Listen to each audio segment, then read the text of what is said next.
Welcome everybody. In our last class, we discussed that how we can use prism to separate out colors from white light. And in this class, we are going to go further deep into this analysis of refraction. And till now, we have covered that how refractive index depends upon wavelength, how this dependence leads to different angle for different colors, and how these different angles creates spectrum of colors, which we known as rainbow, or we can denote it by Vibgyor. Before starting our today's video, I would like you to request to subscribe to our channel and share our videos, because more you share, more you subscribe, more we feel motivated to make such content. And it's a zero cost way for you to support us. So feel free to share our videos and subscribe to our channel. It is one of the best way you can support us, and you can motivate us also for making such videos. With this, let's start today's video.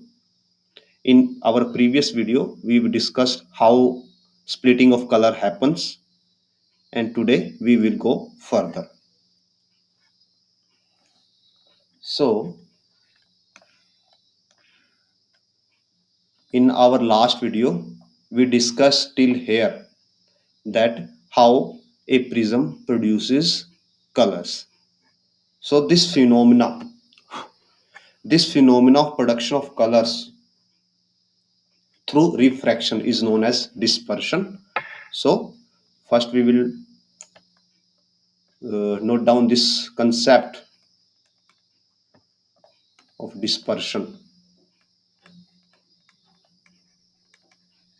So what is dispersion?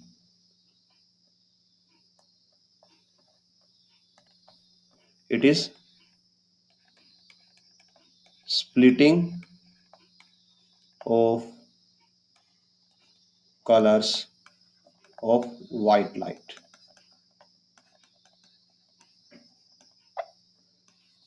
due to refraction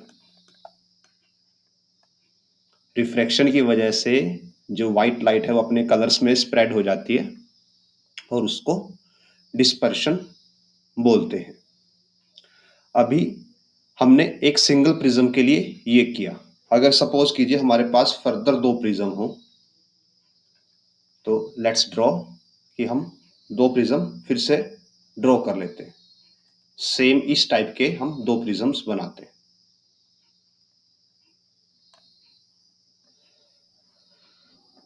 So this is our first prism and this is our second prism.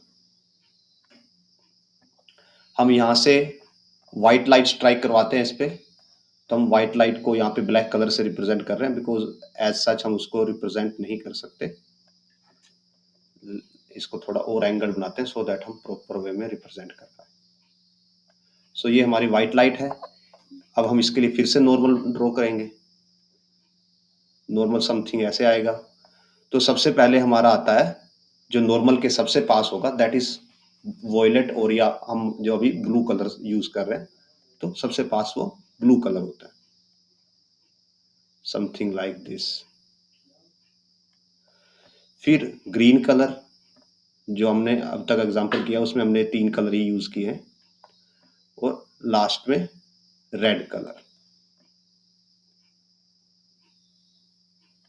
तो suppose कीजिए हमारे spectrum में अभी 3 colour ही है। In real spectrum आपको 7 colours मिलते हैं, और वो 7 कलर्स आपको कभी सेपरेटेड नहीं मिलेंगे, वो आपको कंटिन्यूस एक दूसरे में मिक्स मिलेंगे, बिकॉज रियलिटी में 3 ही कलर होते हैं, रेड, ग्रीन, ब्लू। हमारी आईज के अंदर 3 ही तरह की कोन होती हैं, जो हमने हमारी फर्स्ट वीडियो में स्टडी किया था। हमारी आंख के अंदर 3 तरह की कोन होती हैं, जो 3 तरह सेंसिटिव होती हैं, रेड, ग्रीन, ब्लू। जो बाकी के कलर है वो सब उनका मिक्सचर होते हैं। सो हम उन्हीं को लेके यहाँ पे चल रहे हैं। अब हम इनके लिए फर्दर नॉर्मल ड्रॉ करेंगे, क्योंकि इनके लिए इम्पैक्ट पॉइंट्स ही हैं। सो नॉर्मल हम ब्लैक कलर से ड्रॉ करते हैं।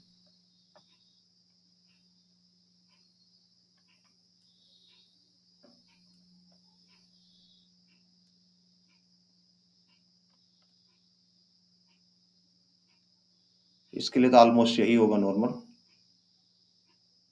This is for green and this is for blue. So अब हम रेड कलर को रिफ्रैक्ट करवाते हैं।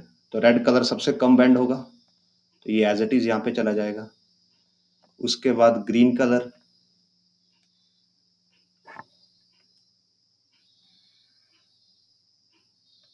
और लास्ट में हमारे पास ब्लू कलर आएगा कुछ ऐसे। सो अब जब ये यहाँ पे इम्पैक्ट होंगे तो यहाँ पे इनके पास फिर से नॉर्मल्स बनेंगे, क्योंकि यहाँ पे फिर से रिफ्रैक्शन होगा। सो नॉर्मल ब्लैक कलर से बनाते हैं।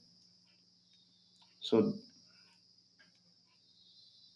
ये पहले कलर के लिए नॉर्मल है, ये दूसरे कलर के लिए,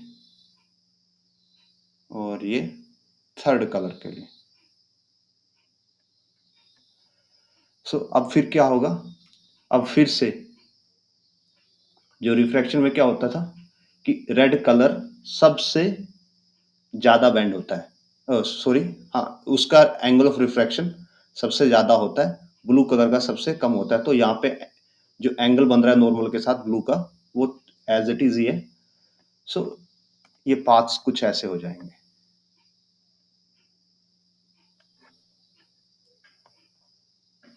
late me choose different, yes, system.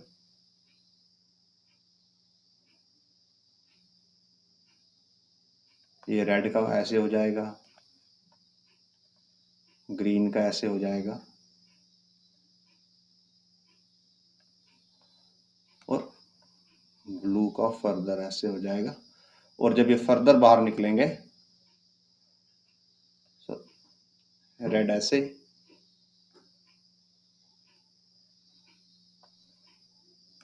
Something like green ऐसे, और जो ब्लू है वो फर्दर ऐसे बाहर आ जाएगा। मींस अगर आप उनको दो स्ट्रेट प्रिज्म से पास आउट करते हो तो जो कलर्स हैं वो आपके एज इट इज सेपरेटेड ही रहेंगे, वो एक दूसरे के साथ मिक्स नहीं होंगे। अगर आप यहाँ पे फर्दर एक और प्रिज्म ऐड कर दोगे तो ये कलर्स के बीच का सेपरेशन और बढ़ जाएगा, बट एक दूसरे के साथ मिक्स नहीं होंगे। बट अगर आप सेकंड प्रिज्म को रिवर्स रख दो, इस पोजीशन का उल्टा यहाँ पे रख दो, तो उस केस में क्या होगा वही हम आपको दिखाते हैं अभी। सपोज ये हमारा प्रिज्म नंबर 1 है। अब हम इसकी एग्जैक्ट रेप्लिका बनाते हैं सो दैट हम प्रॉपर एक्सप्लेनेशन दे पाए।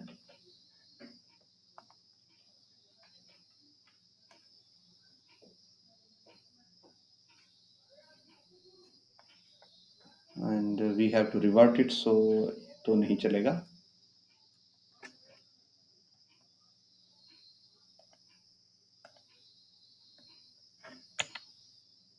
तो हम एक रेप्लिका बनाते हैं यहाँ पे रिवर्स।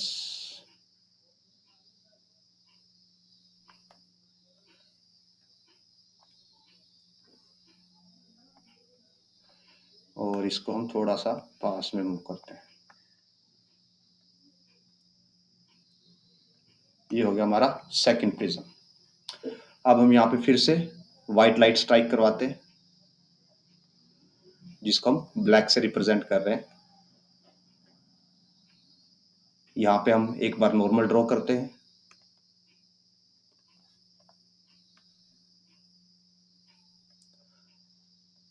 नाउ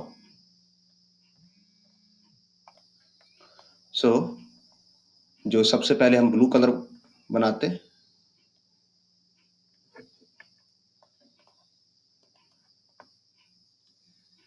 ये ब्लू कलर का पाथ होगा, ब्लू कलर यहाँ पे जाएगा और फिर यहाँ से फर्दर रिफ्रैक्ट हो जाएगा ऐसे। अभी हम यहाँ पे नॉर्मल ड्रॉ नहीं कर रहे बिकॉज हम ऑलरेडी कर चुके हैं मल्टीपल टाइम्स। फिर जो ग्रीन कलर होगा, ग्रीन कलर समथिंग लाइक ऐसे जाएगा और फिर यहाँ से ऐसे इस पॉइंट पे स्ट्राइक करेगा। और लास्ट में होगा हमारे पास रेड कलर। तो जो रेड कलर है वो यहाँ पर ऐसे तक यहाँ तक जाएगा और फिर यहाँ से यहाँ पे ऐसे स्ट्राइक करेगा। अब देखिए, अब अगर आप यहाँ पे नॉर्मल्स बनाओ, अब हम इस पोजीशन के नॉर्मल्स बना रहे हैं बिकॉज हमें आपको ये वाला पार्ट एक्सप्लेन करना है।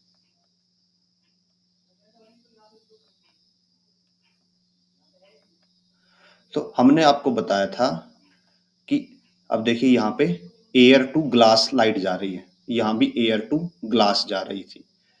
तो जब एयर टू ग्लास जा रही थी तो ब्लू कलर का एंगल सबसे कम था नॉर्मल के साथ और रेड का सबसे ज्यादा था। तो यहाँ पे ब्लू कलर का एंगल सबसे कम होगा, तो blue colour something like this जाएगा। ब्लू कलर का एंगल सबसे कम होगा नॉर्मल के साथ और blue colour something like this ऐसे जाएगा। उसके बाद जो ग्रीन कलर है उसका एंगल थोड़ा ज्यादा होगा और वो कलर कुछ ऐसे जाएगा और रेड का सबसे ज्यादा एंगल होगा, सो ये कलर कुछ ऐसे जाएगा और बाद में ये तीनों एक पॉइंट पे जाके मीट होंगे और वहां पे ये मिक्स होके वापस क्या बन जाएंगे, अगेन व्हाइट लाइट। सो ऐसे अगर आप दो प्रिज्म्स को एक दूसरे पे रिवर्स यूज करते हो, ऑन दैट केस दोनों प्रिज्म लाइट को एक दूसरे के साथ मिक्स कर देंगे वापस और आपने जितनी लाइट आपको, जैसे आपने व्हाइट लाइट को एंटर करवाया था ऐसे ही वापस आपको व्हाइट लाइट बाहर मिल जाएगी। और जो हमने यूज किया था मेथोलॉजी, हमने लास्ट वीडियो में कैलकुलेट किया था कि कैसे ब्लू का एंगल सबसे कम होगा, रेड का एंगल सबसे ज्यादा होगा, उसी का हम यहाँ पे यूज करते हैं। यहाँ पे रेड का एंगल ज्यादा है, ब्लू ग्रीन को उससे कम है और ब्लू का सबसे कम एंगल है नॉर्मल के साथ। सो इसी का यूज करके आप इसको भी एक्सप्लेन कर सकते हो कि कैसे यहाँ पे व्हाइट लाइट वापस प्रोड्यूस हो जाती है। सो इसका हम आपको एक प्रॉपर डायग्राम दिखाते हैं। सो आप यहाँ पे स्क्रीन पे देख सकते हो, हमारे पास ये दो एक जैसे दिखने वाले प्रिज्म्स है। पहले पे व्हाइट लाइट डलती है, वो उसको स्प्लिट करता है ब्लू में, मीन्स वॉयलेट और रेड में, और ये वॉयलेट और रेड फिर से एक दूसरे के साथ मिक्स हो जाते हैं और हमें फिर से क्या मिलता है, अगेन हमें वापस वायलेट लाइट मिल जाती है। सो ऐसे आप एक्सप्लेन कर सकते हो कि कैसे अगर आप दो प्रिज्म्स को एक दूसरे के ऊपर इन्वर्टेड रखोगे तो वो आपको नॉर्मल व्हाइट लाइट देंगे, और अगर आप दो प्रिज्म्स को एक दूसरे के ऊपर इन्वर्टेड रखते हो तो आपको ये शेप मिलेगी जो कि आप इजीली, जिसकी हेल्प से आप इजीली एक्सप्लेन भी कर सकते हो दैट कि वाई दो प्रिज्म के एक दूसरे के ऊपर रखने से व्हाइट लाइट मिलती है। कि सपोज कीजिए हम इन्हीं दो प्रिज्म्स को लेते हैं,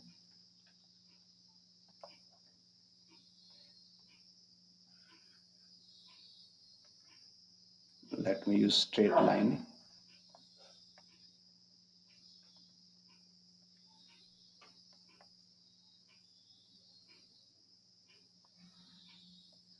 सपोज कीजिए आपके पास इस शेप की कोई ग्लास स्लैब है। अब अगर आप उसको बीच से डिवाइड कर दो, ऐसे अगर आप उसको डिवाइड कर दो तो आपके पास ये दो प्रिज्म ही बनते हैं। और आपको पता है हमने अपनी प्रीवियस वीडियो में एक्सप्लेन किया है कि अगर ग्लास स्लैब में यहाँ से व्हाइट लाइट एंटर करती है तो यहाँ से कलर्स तो निकलते हैं बट उनके बीच का डिफरेंस इतना कम होता है कि हमें व्हाइट लाइट ही दिखाई देती है। तो यहाँ भी सेम सिनेरियो है, अगर आप इन दोनों को एक दूसरे के साथ अटैच कर दो तो ये एक स्लैब का काम ही कर रही है, या आप एक स्लैब को बीच से कट करके दो प्रिज्म का काम करवा सकते हो, तो वहां भी सेम फिनोमेना आपको मिलेगा दैट यहां से आप व्हाइट लाइट एंटर करोगे, यहाँ पे आपको कलर्स मिलेंगे।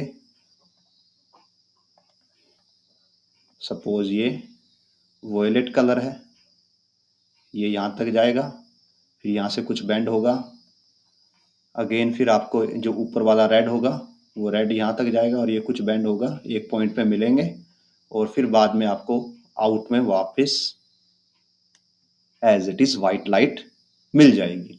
सो this is basics of prism. हमने प्रिज्म का पूरा डिटेल में कर लिया, हमने डिस्पर्शन कर लिया, हमने रिफ्लेक्टिव इंडेक्स का वेरिएशन कर लिया। तो इसके साथ ही जो प्रिज्म का पार्ट है वो फिनिश होता है, वो खत्म होता है। तो अब इसके बाद हम पढ़ते हैं रेनबो फॉर्मेशन की। जब भी आसमान में बारिश होने के बाद नॉर्मली आपको कभी कभी रेनबो दिखाई देता है, तो रेनबो ऐसा क्यों दिखाई देता है? So let's go with rainbow.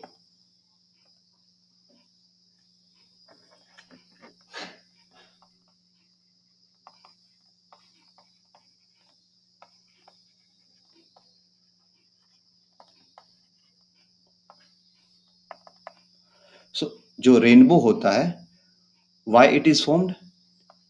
It is formed due to dispersion of light produced by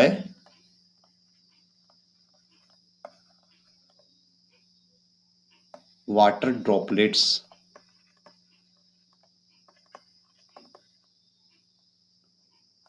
in the atmosphere।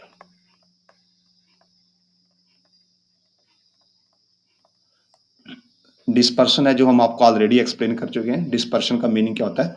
Splitting of white light into 7 colours, उसको क्या बोला जाता है? डिस्पर्शन बोला जाता है। व्हाइट लाइट का 7 कलर्स में स्प्लिट हो जाना डिस्पर्शन बोला जाता है। तो जब भी बारिश होती है तो उसके बाद हवा में वाटर की ड्रॉपलेट्स होती हैं। वो वाटर की ड्रॉपलेट्स पे जब सनलाइट पड़ती है और वहां से रिफ्रैक्ट होके आप तक वापस पहुंचती है, तो वो उस पे सेम एक्शन करते हैं जो प्रिज्म ने किया। व्हाइट लाइट ड्रॉपलेट्स के अंदर जाती है, वहां पे जाके वो रिफ्रैक्ट होती है और फिर टोटल इंटरनल रिफ्लेक्ट होती है और फिर आप तक पहुंचती है। तो हम और तब आपको प्रिज्म रेनबो दिखाई देता है। तो हम ये चीज हम आपको एक्सप्लेन करने वाले हैं कि कैसे। तो सपोज कीजिए आपके पास एक वाटर ड्रॉपलेट है। सपोज कीजिए ये एक वाटर ड्रॉपलेट है आपके पास, इसके अंदर पानी भरा हुआ पानी की ड्रॉपलेट है। अब यहाँ पे एक लाइट आती है, हम व्हाइट लाइट को रिप्रेजेंट करते हैं।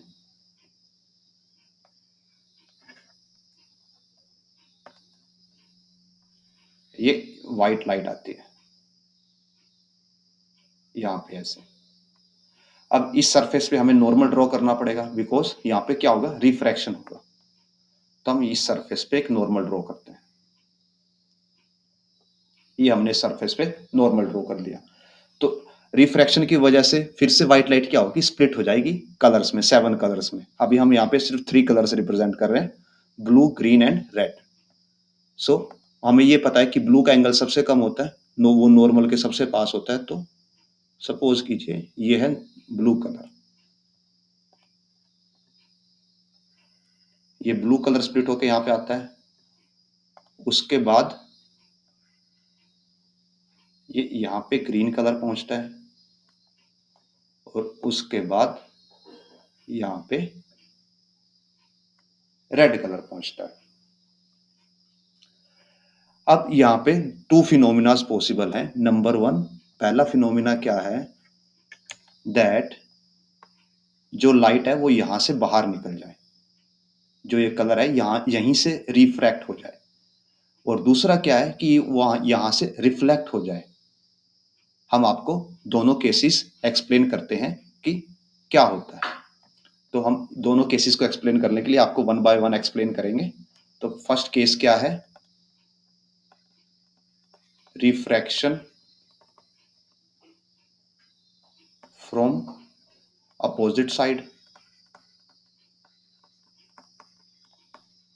अपोजिट साइड कौन सी है? ये वाली साइड अपोजिट है, बिकॉज यहां से लाइट आई है तो ये साइड अपोजिट साइड है। और सेकंड क्या है? रिफ्लेक्शन, और इसको बोला जाता है total internal reflection. Total internal reflection from opposite side. तो हम ये दोनों केसेस आपको एक्सप्लेन करेंगे। So let's start. हम भी पहला केस डिस्कस करते हैं जहां पे लाइट इस साइड से निकल जाती है बाहर। सो केस नंबर 1, हमने इसको एज इट इज ले लिया है। अब अगर हम अपोजिट साइड से लाइट को रिफ्रैक्ट करना चाहते हैं तो हमें यहाँ पे नॉर्मल्स ड्रॉ करने पड़ेंगे, तो जो कि हम ब्लैक कलर से ड्रॉ करते हैं। So this is surface first normal. Let me choose a line. This is first normal इस पॉइंट के लिए, ये इस पॉइंट के लिए नॉर्मल होगा और इस पॉइंट के लिए ये नॉर्मल होगा। अभी देखिए, अभी लाइट है जो ये जो ड्रॉपलेट है वो वाटर की बनी हुई है और बाहर एयर है, तो जो लाइट है वो ऑप्टिकली डेंस मीडियम से ऑप्टिकली रेयर मीडियम में जा रही है। तो इस केस में क्या होता है, light bend away from the normal होती है। तो हमें ये पता है कि रेड कलर भी अवे फ्रॉम द नॉर्मल जाएगा, ग्रीन भी अवे फ्रॉम द नॉर्मल जाएगा और ब्लू भी अवे फ्रॉम द नॉर्मल जाएगा। बट अभी एंगल्स रिवर्स हो जाएंगे। जैसे जब एंट्री के टाइम पे ब्लू कलर ने सबसे कम एंगल बनाया था, अब ब्लू कलर सबसे ज्यादा एंगल बनाएगा और रेड सबसे कम एंगल बनाएगा अवे फ्रॉम द नॉर्मल जाने के लिए। So red colour something like this pass होगा। Let me choose a different system. Red colour something like ऐसे पास होगा। जो ग्रीन होगा वो रेड से थोड़ा ज्यादा एंगल बनाएगा, वो ऐसे पास होगा। और जो ब्लू होगा वो समथिंग लाइक दिस पास होगा। तो इस केस में आपको रेनबो नहीं दिखाई देगा, बिकॉज जो कलर्स हैं वो एक दूसरे से इतने दूर हो गए हैं कि वो पूरे रीजन को ही कलरफुल बनाएंगे। मीन्स यहाँ पे आपको कोई रेनबो नहीं दिखाई देने वाला। और सपोज कीजिए अगर यहाँ पे कोई दूसरी ड्रॉपलेट है, let me copy this whole, कि ये हो गया एक ड्रॉपलेट। अब अगर यहाँ पे एक और कोई ड्रॉपलेट है, जैसे यहाँ पे ये एक और ड्रॉपलेट आ गई,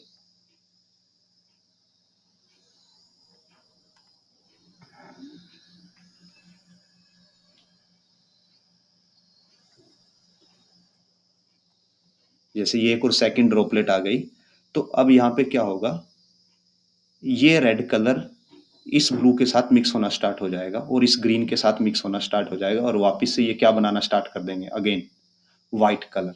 तो इस कलर सिस्टम में, इस मैकेनिक्स में आपको रेनबो नहीं मिल पाता। जैसे अगर मैं एक और यहाँ पे ड्रॉपलेट ऐड कर दूं, अगेन एक और ऐड कर दूं,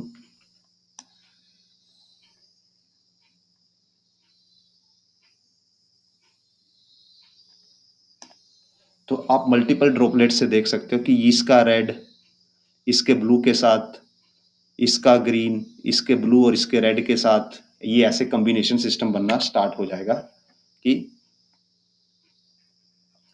ये तीनों, ये ग्रीन है, ये रेड है, ये ब्लू, ये तीनों एक साथ मिल जाएंगे, ये तीनों एक साथ मिल जाएंगे और ये तीनों एक साथ मिल जाएंगे। सो इस सिनेरियो में आपके पास कलर का स्प्लिटिंग तो हुआ बट रेनबो फॉर्म नहीं हो पाएगा, बिकॉज कलर्स एक दूसरे के साथ मिक्स होना स्टार्ट हो गए हैं। सो इस सिस्टम में रेनबो फॉर्मेशन नहीं हो पाता। तो जो हमारा सेकंड है रिफ्लेक्शन, टोटल इंटरनल रिफ्लेक्शन होता है जिसके अंदर अपोजिट साइड से, अब हम उसके बारे में डिस्कशन करते हैं। तो हम फिर से हमारा जो ऊपर वाला मेन था इसको कॉपी कर देते हैं।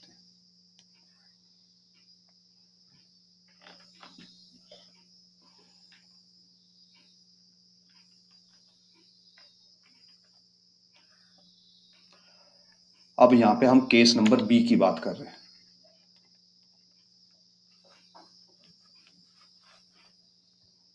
नाउ इसमें क्या होता है कि जो आपके कलर्स हैं वो यहाँ से रिफ्लेक्ट हो जाते हैं।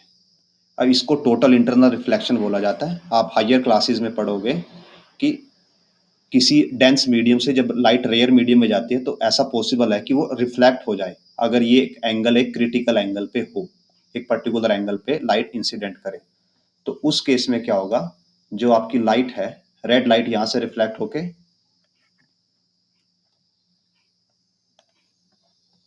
ये जो रेड लाइट है ये रिफ्लेक्ट होके यहाँ पे पहुंचेगी। उसके बाद जो ग्रीन लाइट है वो रिफ्लेक्ट होके यहाँ पे पहुंचेगी और लास्ट में आपकी ब्लू लाइट रिफ्लेक्ट होके यहाँ पे पहुंचेगी। अब ये यहाँ से रिफ्रैक्ट होंगी, क्योंकि अब ये जो एंगल होगा ये क्रिटिकल एंगल नहीं होगा। सो इस केस में हम फिर से नॉर्मल ड्रॉ करते हैं तीनों कलर्स के लिए।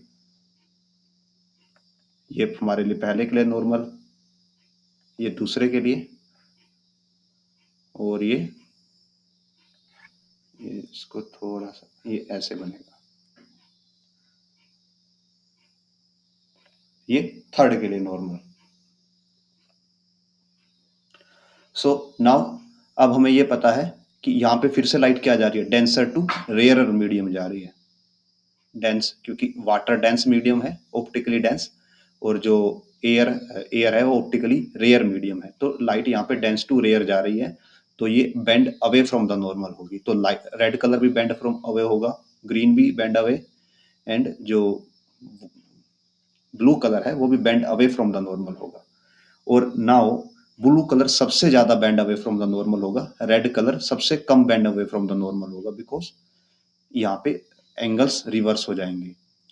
जब light to optically dense medium में लाइट गई थी, एयर से वाटर के अंदर गई थी, तो ब्लू कलर सबसे कम इसका एंगल सबसे कम था नॉर्मल के साथ।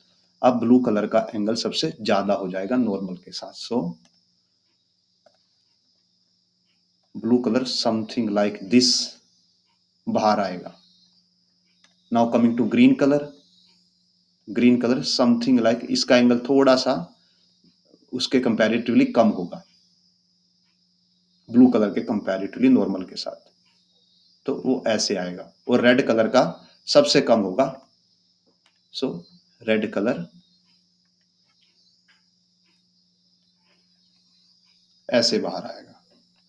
तो अब यहाँ पे देखिए आपको सभी कलर्स मिलेंगे, मीन्स अभी हमने यहाँ पे 3 ही कलर रिप्रेजेंट किए हैं। नॉर्मली आपको 7 कलर्स मिलेंगे और सभी एक साथ आपको पैरेलल आते हुए बाहर दिखाई देंगे। और बिकॉज जो अर्थ का और ये वाटर ड्रॉपलेट्स होती हैं, ये स्पेस में इतनी ऊपर होती हैं, हाइट में इतनी ऊपर होती हैं कि वहां से ये आते आते इनके कलर्स के बीच का डिस्टेंस सफिशिएंट हो जाता है, तो हमें इजिली विजिबल होता है। तो सपोज कीजिए अगर हम यहाँ पे ऐसे मल्टीपल ड्रॉपलेट्स बना दें,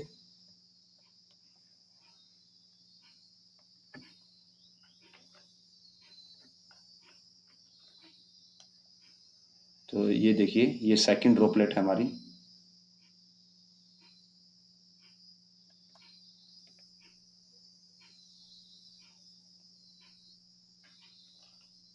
थर्ड ड्रॉपलेट लेते हैं, फिर फोर्थ ड्रॉपलेट लेते हैं,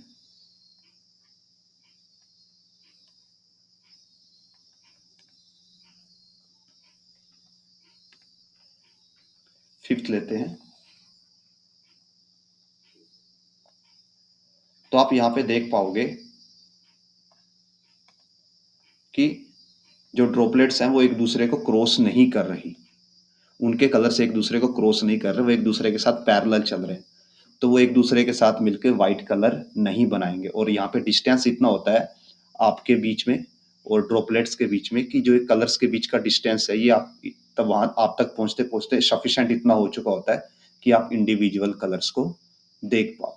सो दैट्स वाई इस फॉर्मेशन में हमें रेनबो मिल जाता है और इस फॉर्मेशन में हमें रेनबो नहीं मिल पाता। So this is rainbow formation using dispersion of light using refraction. So हमने आपको प्रॉपर वे में इसको एक्सप्लेन कर दिया है। और जो इसका एक बेसिक डायग्राम होता है हम आपको वो भी शो करते हैं कि कैसे एक बेसिक डायग्राम की हेल्प से रिफ्रैक्शन समझाई जाती है। ये हमें जस्ट आपको एक्सप्लेन करने के लिए इतना डिटेल्ड वे में इसको ड्रॉ किया। नॉर्मल आपको इतना डिटेल ड्रॉ करने की जरूरत नहीं है, आप जस्ट एक बेसिक डायग्राम से समझा सकते हो। हम वो भी आपको शो करते हैं कि कैसे।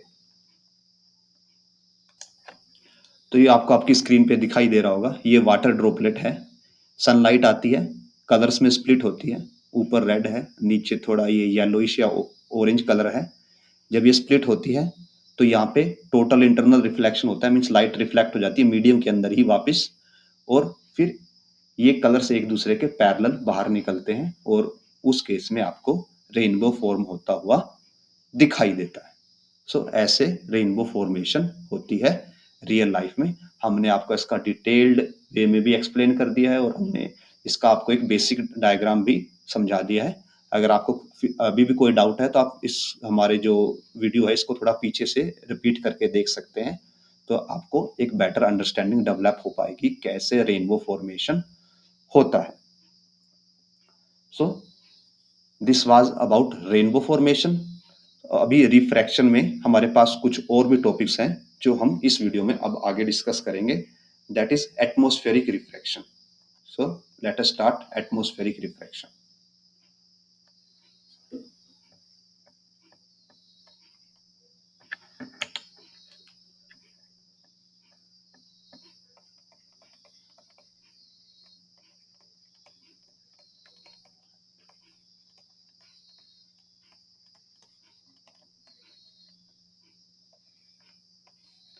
सो एटमॉस्फेरिक रिफ्रैक्शन है, उसमें सबसे पहला टॉपिक हम जो कवर करेंगे that is twinkling of star.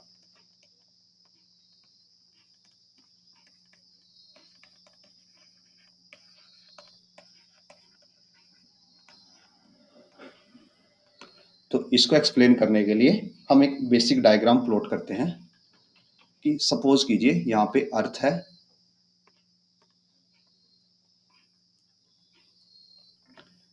This is earth.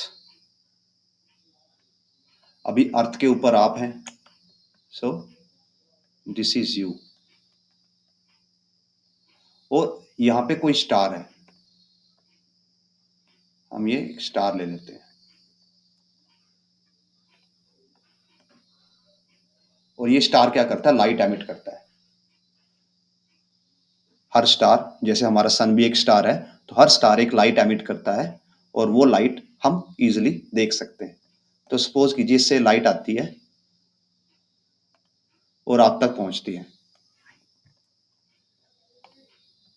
Light जबकि नॉर्मली स्ट्रेट पाथ फॉलो करती है, तो ये लाइट स्ट्रेट आप तक पहुंचती है और आपको जो स्टार है वो एज इट इज उसकी जगह पे दिखाई देता है। हम यहाँ पे ये सपोज करके चल रहे हैं कि अर्थ की रोटेशन की वजह से ये पोजीशन नहीं बदल रही, बिकॉज जब आप ऑब्जर्व कर रहे हो स्टार को तो आप कुछ सेकंड्स के लिए ऑब्जर्व कर रहे हो, तो उसमें आप अर्थ पे इतना रोटेशन नहीं ले रहे। सो ये तो थी नॉर्मल पोजीशन, नॉर्मल सिचुएशन। यहाँ पे हमने क्या अज्यूम किया दैट ये कंडीशन ट्रू होने के लिए क्या होना चाहिए,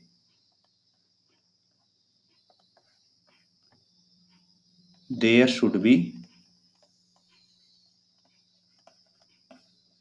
नो एयर अराउंड अस। अगर हमारे चारों तरफ कोई एयर ना हो तो क्या होगा, हमें जो ये स्टार है ये एज इट इज दिखाई देगा। इसमें हमें कोई भी रिफ्लेक्शन या रिफ्रैक्शन नहीं दिखाई देगा, क्योंकि बीच में कोई भी मीडियम नहीं है, बीच में बिल्कुल वैक्यूम है। और वैक्यूम में ना तो रिफ्लेक्शन होता ना ही रिफ्रैक्शन होता। सो ये तो हो गया विदाउट एयर।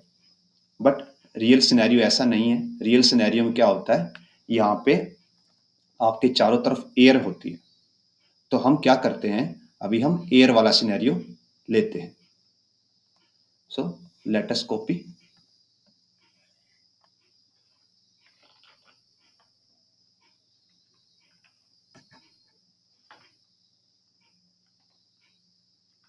हम क्या करते हैं, ये हमने आपको ले लिया as a person on earth. अभी हम एक स्टार बनाते हैं। ये एक स्टार है जो कि लाइट एमिट कर रहा है सभी डायरेक्शंस में। और अभी आपके अराउंड भी एयर है, चारों तरफ एयर है। तो हम एयर के लिए अलग अलग कलर के सर्कल्स बनाते हैं।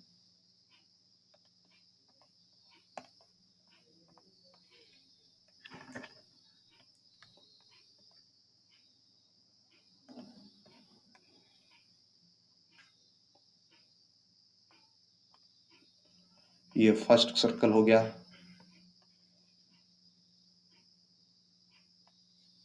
सेकंड,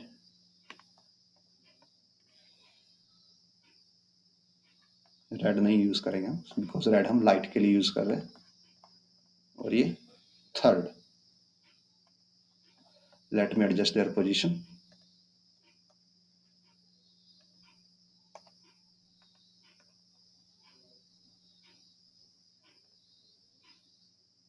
तो हमने ये 3 सर्कल बना लिए जहां पे हमारे पास एयर है। अभी हमने इनको सेपरेट कलर क्यों दिया, डिफरेंट कलर्स क्यों दिया, हम आपको वो एक्सप्लेन करते हैं पहले। Y different colour?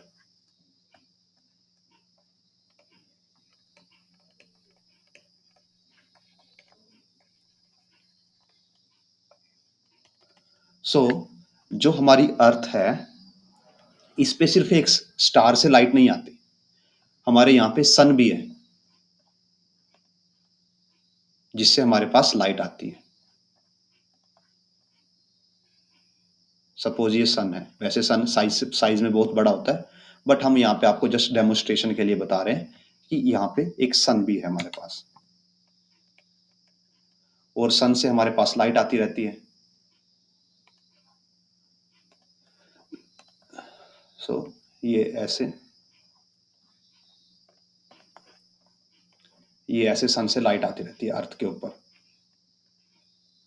अब सन के ये लाइट आने से क्या होता है, अर्थ पे टेम्परेचर इंक्रीज होता है। टेम्परेचर इंक्रीज होने से क्या होता है, जो एयर है वो मूव होती है, और जो हल्की वाली हवा है वो ऊपर चली जाती है, जो भारी वाली हवा है वो नीचे आ जाती है। मीन्स जो कम डेंसिटी की एयर है, जिस एयर की डेंसिटी कम है वो सबसे ऊपर होगी, तो हमने इसको सेपरेट कलर से शो किया। उसके नीचे ज्यादा डेंसिटी वाली एयर होगी और उसके नीचे उससे ज्यादा डेंसिटी वाली एयर होगी। और ऐसा सन की वजह से होता है और ग्रेविटी की वजह से भी होता है, क्योंकि अर्थ के पास ग्रेविटी भी है। ग्रेविटी क्या करती है, एयर को अपने पास अट्रैक्ट करती है। तो एयर के ज्यादातर मॉलिक्यूल अर्थ के पास मिलते हैं। जैसे जैसे आप ऊपर जाते हो, जो हवा है वो पतली होती जाती है या उसकी डेंसिटी कम होती जाती है। सो जैसे आप ऊपर जाओगे एयर की डेंसिटी कम होती जाएगी, और इसी डेंसिटी वेरिएशन की वजह से हमें जो ये स्टार्स हैं ट्विंकल करते हुए दिखाई देते हैं। वाई? क्योंकि जब एयर की डेंसिटी वेरी हो रही है तो यहाँ पे मल्टीपल रिफ्रैक्शंस होते हैं। लेट मी शो कैसे। तो सपोज कीजिए ये लाइट रे, इस स्टार से एक लाइट रे आ रही है, हम एक ही लाइट रे की बात कर रहे हैं यहाँ पे, और वो हम तक यहाँ तक इस लेयर पे ऐसे जाके स्ट्राइक करती है। अब इस एरिया में तो वैक्यूम था, स्टार से लेके अर्थ के बीच में मैक्सिमम एरिया में वैक्यूम था, तो यहाँ पे कोई रिफ्रैक्शन नहीं होगा, कोई रिफ्लेक्शन नहीं होगा। बट जैसे ही ये हमारे एटमॉस्फेयर में एंटर करती है तो यहाँ पे इसको क्या मिलता है, यहाँ पे एक एयर की लेयर है जिसकी डेंसिटी ज्यादा है, तो जिसका कोई रिफ्रैक्टिव इंडेक्स भी होगा। हाँ, रिफ्रैक्टिव इंडेक्स बहुत कम है, बहुत ही स्मॉल है, बट स्टिल रिफ्रैक्टिव इंडेक्स है, तो उससे क्या होगा, बेंडिंग होगी, लाइट बेंड हो जाएगी थोड़ी सी। तो ये लाइट सपोज कीजिए ऐसे थोड़ी सी बेंड हो जाती है, फिर इसको सेकंड लेयर मिलती है, ये फिर से बेंड हो जाती है, और फिर ये हमारे तक ऐसे पहुंचती है। तो लाइट है जो ये थोड़ा सा बेंड पाथ लेके, थोड़े से अपने पाथ से डेविएट होके हमारे तक पहुंचती। अभी क्या होता है कि जो एयर है ये फिक्स नहीं रहती, हमारी एयर मूव करती रहती है।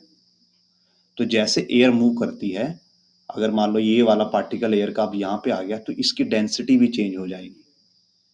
नाउ डेंसिटी चेंज होने से रिफ्रैक्टिव इंडेक्स चेंज हो जाता है। तो पहले सपोज कीजिए इससे एक लाइट रे आई जिसने ये वाला पाथ फॉलो किया। अब क्या होगा, हम ये वाला पाथ डिनोट कर देते हैं। अब कोई दूसरी लाइट रे आएगी, वो ऐसे आ रही थी, अब वो कोई सेपरेट पाथ फॉलो करेगी आप तक पहुंचने के लिए। उसने सपोज ये वाला पाथ फॉलो किया, फिर एक थर्ड लाइट रे आती है, हम इसको हटा देते हैं, ये कोई लाइट रे आती है, वो ऐसे बेंड होके आप तक ऐसे पहुंचती है। मींस आपकी आंखों में इस स्टार से जो लाइट रेज आ रही हैं वो एक अलग अलग पाथ लेके आपको आप तक पहुंच रही हैं। और जब ये लाइट रे अलग अलग पाथ लेके आपके पास पहुंच रही है तो आपकी आंखों में जो बनने वाली इमेज है वो बार बार बदलती रहती है। लेट मी शो कैसे। तो सपोज कीजिए कि जो फर्स्ट रे आती है आप तक, फर्स्ट रे ऐसे आती है बेंड होके, ओके। ये फर्स्ट रे आपके तक ऐसे बेंड होके पहुंचती है। तो अब हम एक सेपरेट कलर यूज करते हैं आपको दिखाने के लिए कि आपको कैसे लगेगा। तो आप तक लाइट ऐसे आई है, इस डायरेक्शन से आई है, तो आपको क्या लगेगा कि जो स्टार है वो अभी यहाँ पे है, इस पोजीशन पे है, जहाँ पे हमारा माउस आपको शो कर रहा है। अभी क्या होता है, ये तो पहले लाइट रे ने आपको स्टार को यहाँ पे दिखा दिया। अब होता है दूसरे लाइट रे की बारी। अब कोई दूसरी लाइट रे आती है, वो थोड़ा ऐसे आती है।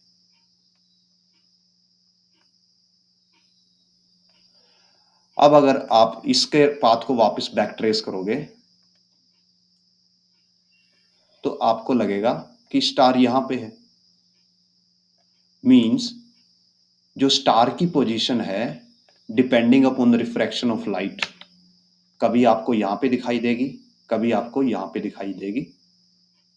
ये पोजीशन बदलती रहेगी। और जो स्टार्स हैं वो अर्थ से इतने दूर हैं कि वो आपके लिए जस्ट एक पॉइंट है। सो ये पॉइंट्स आपके लिए इधर उधर बदलता रहता है, और इसी को बोला जाता है ट्विंकलिंग ऑफ स्टार। कि आपको स्टार एक बार यहाँ पे दिखाई दिया, फिर आपको यहाँ पे दिखाई दिया, फिर सपोज आपको यहाँ पे दिखाई देगा, यहाँ पे दिखाई देगा, यहाँ पे दिखाई देगा, यहाँ पे दिखाई देगा। ये जो रिफ्रैक्शंस हैं ये बहुत ही स्मॉल होती हैं, तो जो डेविएशन है वो भी बहुत स्मॉल होती है। मीन्स लगभग एक ही जगह पे दिखाई देते हैं, बस थोड़ा थोड़ा शिफ्ट होने की वजह से। ये तो हम आपको मैग्नीफाई करके दिखा रहे हैं सो दैट हम आपको एक्सप्लेन कर सकें कि होता कैसे। सो जो पोजीशन है वो आपको हर समय बदलती हुई दिखाई देगी, तो आपको ऐसा लगेगा कि स्टार ऑन ऑफ हो रहा है, ट्विंकल कर रहा है, बंद बूझ हो रहा है। सो दैट्स वाई आपको जो स्टार्स हैं वो ट्विंकल करते हुए दिखाई देते हैं। सेम केस प्लैनेट्स के लिए है, बट प्लैनेट के केस में क्या होता है कि जो प्लैनेट है, जैसे जो वीनस प्लैनेट है, वो भी लाइट को रिफ्लेक्ट करता है, और उससे भी लाइट आपके पास ऐसे ही रिफ्रैक्ट होके पहुंचती है। बट जो वीनस प्लैनेट है उसके शेप इतना बड़ा है कंपैरेटिवली टू स्टार। अगर हम यहाँ पे वीनस प्लैनेट को बनाएं तो वीनस प्लैनेट का साइज इतना बड़ा है स्टार के कंपैरेटिवली। मतलब कंपैरेटिव साइज का मीनिंग होता है कि जो स्टार्स होते हैं वो आपसे बहुत ज्यादा दूर हैं, जबकि प्लैनेट्स हमसे इतना ज्यादा दूर नहीं है। जो वीनस प्लैनेट है वो हमसे इतना ज्यादा दूर नहीं है, तो उसका कंपैरेटिव साइज हमारी आंखों के लिए बड़ा है, जबकि स्टार का डिस्टेंस बहुत ज्यादा होने की वजह से उसका कंपैरेटिव डिस्टेंस हमारी आंखों के लिए बहुत छोटा है। तो ये फ्लक्चुएशन, सेम फ्लक्चुएशन जो स्टार के लिए हो रहे हैं लाइट में, सेम फ्लक्चुएशंस प्लैनेट्स के लिए भी होते हैं, बट उनका कंपैरेटिव साइज इतना बड़ा है कि उनके साइज में शिफ्ट इतना नहीं होता, तो हमारी आंखें उस शिफ्ट को एक्सपीरियंस नहीं कर पाती क्योंकि वहां पे शिफ्ट बहुत स्मॉल है। बट स्टार्स हमसे इतने दूर हैं कि उनकी जो पोजीशन में शिफ्ट होता है वो उनकी पोजीशन के ही बराबर, उनकी पोजीशन के साइज के ही बराबर है। दैट्स वाई हमें स्टार्स हैं जो ट्विंकल करते हुए दिखाई देते हैं। So this is the reason कि वाई हमें स्टार्स ट्विंकल करते हुए दिखाई देते हैं और प्लैनेट्स ट्विंकल करते हुए नहीं दिखाई देते। जब हमारे पास एडवांस टेलीस्कोप वगैरह नहीं थे अर्लियर सेंचुरी में, 16 सेंचुरी 17 सेंचुरी, तो उस टाइम पे प्लैनेट्स और स्टार को ऐसे ही डिस्टिंग्विश किया जाता है कि अगर स्पेस में, आसमान में कोई चीज ट्विंकल करती हुई दिखाई दे रही है तो वो स्टार है, अगर वो ट्विंकल नहीं कर रही तो वो प्लैनेट है। रीजन क्या है कि प्लैनेट हमारे कंपैरेटिवली इतने पास हैं कि उनका कंपैरेटिव साइज हमारी आंखों के लिए बड़ा है, और स्टार्स हमसे इतने दूर हैं कि उनका कंपैरेटिव साइज हमारी आंखों के लिए छोटा है। वैसे स्टार्स का साइज बहुत बड़ा होता है, प्लैनेट्स उनके मुकाबले बहुत छोटे होते हैं, बट प्लैनेट्स हमारे पास हैं और स्टार हमसे बहुत ज्यादा दूर है। प्लैनेट्स का साइज जो डिस्टेंस है वो 10⁻8 किलोमीटर्स में होता है, और जो स्टार्स है उनका 10⁻16 किलोमीटर्स में डिस्टेंस होता है। सो प्लैनेट्स का कंपैरेटिव साइज बिगर है, स्टार्स का कंपैरेटिव साइज छोटा है। दैट्स वाई जो फ्लक्चुएशंस होती हैं पोजीशन की due to refraction of air of earth surface, earth के ऊपर एयर होने की वजह से जो लाइट आती है स्टार से और प्लैनेट से वो रिफ्रैक्ट होती है और हम तक पहुंचती है, उससे पोजीशन शिफ्ट होती है। और जो शिफ्ट इन पोजीशन है स्टार्स की वो नोटिसेबल होता है क्योंकि उनका साइज ऑलरेडी बहुत स्मॉल है आपके लिए, और प्लैनेट्स का साइज इतना छोटा नहीं है, इसलिए वो शिफ्ट है जो नोटिसेबल नहीं होती। तो हमें प्लैनेट्स हैं जो ट्विंकल करते हुए नहीं दिखाई देते और स्टार्स हैं ट्विंकल करते हुए दिखाई देते। सो this is twinkling of stars. इसके बाद हम कवर करेंगे एडवांस सनराइज एंड सनसेट, और एक होता है स्कैटरिंग ऑफ लाइट जिसको टिंडल इफेक्ट बोलते हैं। ये सब हम हमारी जो नेक्स्ट वीडियो होगी उसमें कवर करेंगे। सो इस वीडियो को यहीं पे ख़त्म करते हैं। एंड एज यूजुअल, अगर इस वीडियो से आपकी अंडरस्टैंडिंग इम्प्रूव हुई हो, आपकी नॉलेज बेटर हुई हो, आपको कंसेप्ट समझ में आए हों कि how things happens, then please consider sharing this video, liking this video, and subscribing to my channel, because more you share, more you subscribe, more we feel motivated to make such content. And with this, keep on sharing, keep on subscribing. We will meet in next video. Till then, thanks for watching.